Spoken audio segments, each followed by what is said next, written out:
companies off out of the building. Mayday. It was supposed to be a routine call. A small structure fire in downtown Los Angeles. Something the busy firefighters of Station 9 handled every day.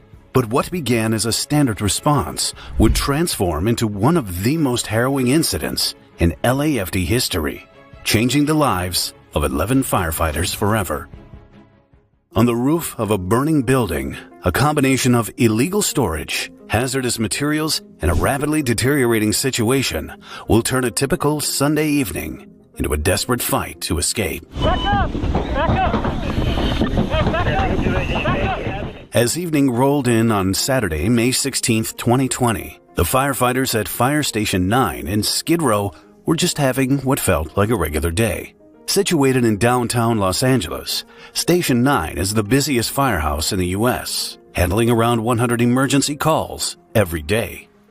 Captain Scott Barkley was on shift that day with 18 other firefighters. The station had a special bond built through the constant pressure of being the busiest. The crew had just wrapped up dinner and were playing a game to see who would do the dishes. A fun station tradition. Captain Barkley rolled snake eyes and got stuck with dish duty, which made everyone chuckle. Just as he was making his way to the sink, the alarm rang out. Rescue 209 on 9. You've been attached to the structure fire, 327 Boyd. The team from Station 9 put on their gear and jumped into their trucks. Rescue 209 and other units were also called to the scene.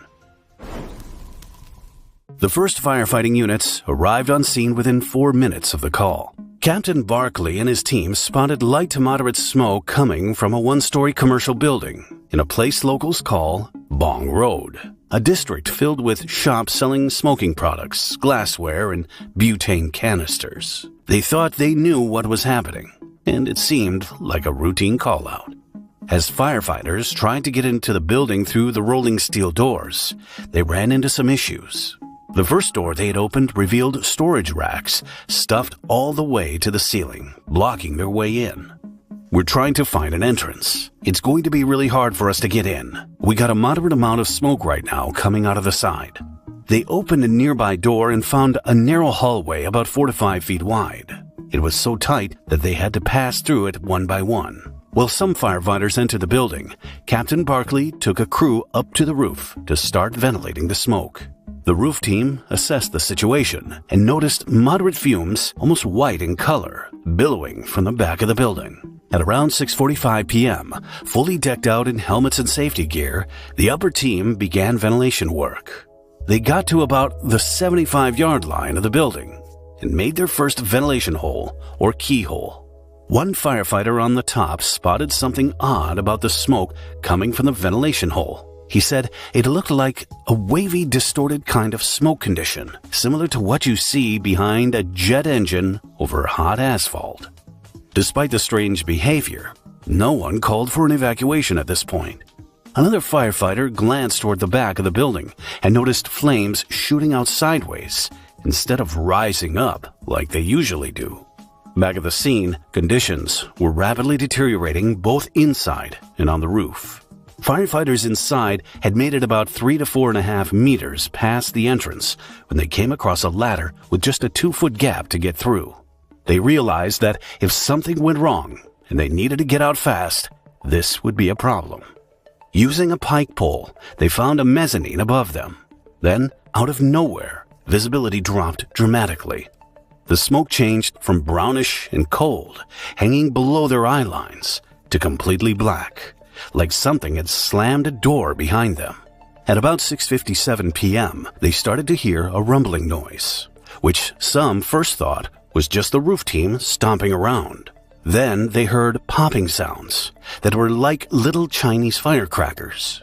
The popping got louder and more frequent over the next 30 to 60 seconds. By 7 p.m., the building started to vibrate and sway. Captain Barkley, still on the roof, said it felt like standing directly under a roller coaster as it goes by you, but it's just not stopping.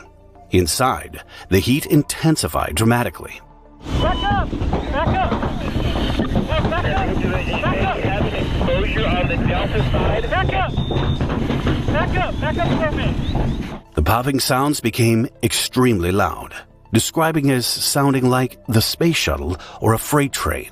At 7:01 p.m., an explosion occurred inside the building.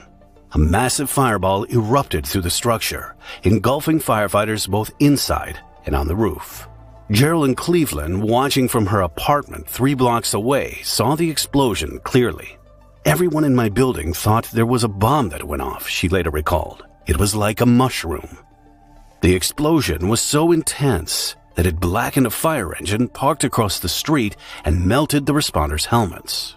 The blazing heat burned right through their protective coats and hoods. Captain Barkley and the roof team were getting ready to evacuate when everything flashed.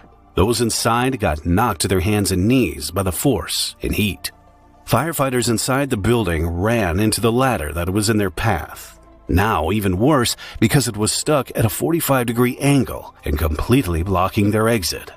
Crouching in the hallway, one crew member tried to move it, but badly burned his back when he stood up.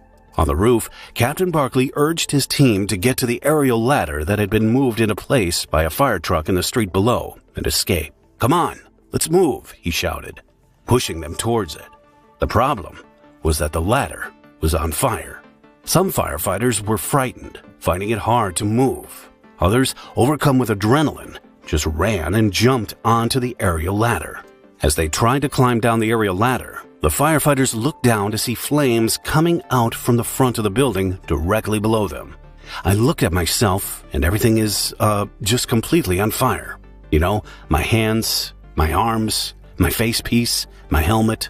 Captain Barkley and his crew were facing a terrifying situation. They were stuck on the aerial ladder with fire all around them. Then there was a second explosion, and another fireball completely engulfed the team. A firefighter on the aerial ladder tried to pull himself down, but found his axe wedged between the sections of the ladder, trapping him. He said it felt like there was 300 pounds to him, stopping him from moving. Some firefighters thought about jumping from the ladder, but noticed there was fire all the way down to the street. One closed his eyes and started praying, begging God to stop the pain. At 7:04 p.m., a mayday call went out over the radio. Mayday, mayday, mayday. All companies off, out of the building. Mayday, mayday, mayday. All companies have a mayday situation. Crew members who had already made it off the aerial ladder rushed back to assist their trapped colleagues. Captain Barkley was pulled headfirst down the aerial ladder with such force that his equipment came loose. Another firefighter mentioned being dangling upside down on the truck after someone grabbed his foot to stop him from falling. Inside the building, firefighters were crawling over each other trying to get out. Some Engine 9 members were forced to crawl up onto the storage racks to escape. The scene outside was chaotic, with injured personnel scattered on the ground. I'm literally crawling in the street now and I'm looking around and it's a ghost town. Nobody's around. Please, somebody just spray water on me, like my head is on fire. My arms are on fire. An engineer from Engine 9, Scott Brennan, grabbed a hose line and began watering down injured teammates. The radiant heat from the fire was so intense, it ignited homeless tents on the sidewalk across the street. By 7:10 p.m., the situation was critical. Engine 9, I have 2 down firefighters in front of truck 9. I see from Engine 9, I have 6 firefighters down on the front alpha side of the building. We need help. Ambulances started taking injured firefighters to the hospital. By 8:08 p.m., the major emergency blaze was declared extinguished, 1 hour and 42 minutes after it was first reported. Over 230 LAFD firefighters had responded to tackle the fire. Investigators began examining the scene to figure out what caused the fire. They found out it was a business called Smoke Tokes, a warehouse that dealt with supplies for butane honey oil. In the days and weeks that followed, investigators conducted over 60 interviews with firefighters involved in the incident and sifted through the wreckage of the burnt-out building. They determined that the explosion was caused by nitrous oxide whippets and butane canisters stored in the building. The structure was divided into 2 sections with a partition wall that wasn't fire-blocked, which helped the fire spread. Unit A contained ordinary combustibles, while Unit B was filled with pallets of nitrous oxide whippets and butane canisters. The nitrous oxide began to off-gas at approximately 106 degrees Fahrenheit, which created a quick oxidation that, when mixed with the butane, led to explosions. The narrow building acted like a nozzle for the flames, making the fire even more intense. All 11 injured responders were taken to LAC-USC Medical Center. At the hospital, 3 of them were in critical but stable condition, and 2 were placed on ventilators to help with their breathing.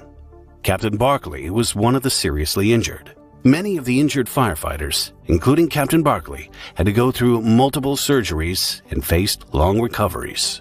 One responder reported having had 25 surgeries already, with more to come. Firefighters struggled with both physical injuries and PTSD from the incident. The 2020 Boyd Street fire stands as one of the most dramatic incidents in LAFD history. 11 firefighters were injured, but thankfully, all of them survived, although many suffered life-changing injuries. Captain Barkley and his team demonstrated extraordinary courage in the face of a rapidly deteriorating situation. Their training, equipment, and quick thinking meant they managed to avoid what could have been an even more tragic situation.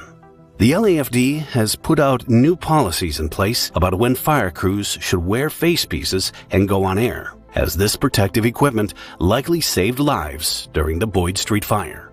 For witnesses like Geraldine Cleveland, the incident provided a rare glimpse into the dangers firefighters face. From her rooftop vantage point, she saw firsthand how quickly a routine call can turn into a life-threatening emergency.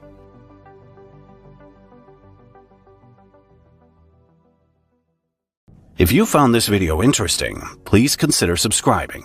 It's helping a lot.